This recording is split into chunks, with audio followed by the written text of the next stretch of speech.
mass and weight of an object. The mass of an object is the quantity of matter contained in it. The SI unit of mass is kilogram or kg. It is a scalar quantity. The mass does not change from place to place. Mass can never be zero. If the mass becomes zero, the object will disappear. From Newton's first law, we know that mass is a measure of the inertia of the object. The greater the mass, more is the inertia. The beam balance at the shopkeeper can compare only mass. Now, let us understand the basics of weight. The weight of a body is defined as the force with which the earth attracts it towards its center. If the mass of the body is m, the force of attraction of the earth or the weight W of the body is given by Newton's law of gravitation as W is equal to G multiplied by m divided by r squared is equal to m multiplied by g. Since G is equal to G multiplied by m divided by r squared, therefore we have W is equal to m multiplied by g. Thus, weight will change from place to place as the value of g changes from place to place. It is maximum at poles and minimum at the equator. Since weight or W is directly proportional to g, the weight of a body will decrease when it is taken to higher altitudes such as mountains. It is maximum on the surface of the earth and zero at the center of the earth. Unit of weight. Since weight is the force of attraction, its unit is the same as that of force. Hence, SI unit of weight is Newton or N. The weight of a body on a planet. The weight of the body of mass m on a planet is given by Wp is equal to m multiplied by Gp.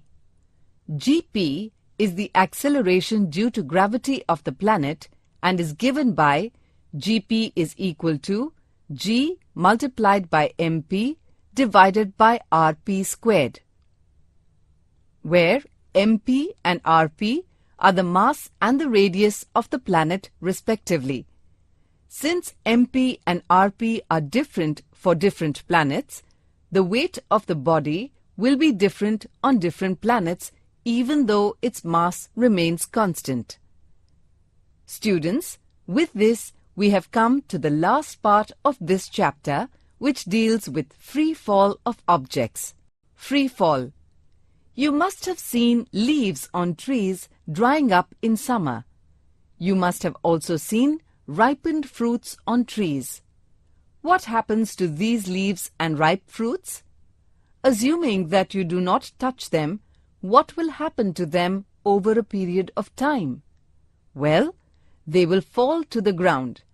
When a body falls towards the earth under the influence of Earth's gravity alone, its motion is called free fall. During the fall, the air opposes its motion by applying a force of friction and a force of buoyancy in the vertically upward direction. Thus, free fall in true sense occurs only in vacuum. All bodies fall with the same acceleration g, irrespective of their masses. As g is constant near the earth, all the equations for uniformly accelerated motion of objects becomes valid when acceleration a is replaced by g. The three equations of motion for freely falling bodies, given as v is equal to u plus a multiplied by t, changes to v is equal to u plus g multiplied by t. S is equal to u multiplied by t plus half a multiplied by t squared changes to S is equal to u multiplied by t plus half multiplied by g multiplied by t squared. V squared is equal to u squared plus 2 multiplied by a multiplied by s changes to v squared is equal to u squared plus 2 multiplied by g multiplied by s, where u and v are the initial and final velocities and s is the distance covered in time t. In applying these equations, we will take acceleration g to be always negative.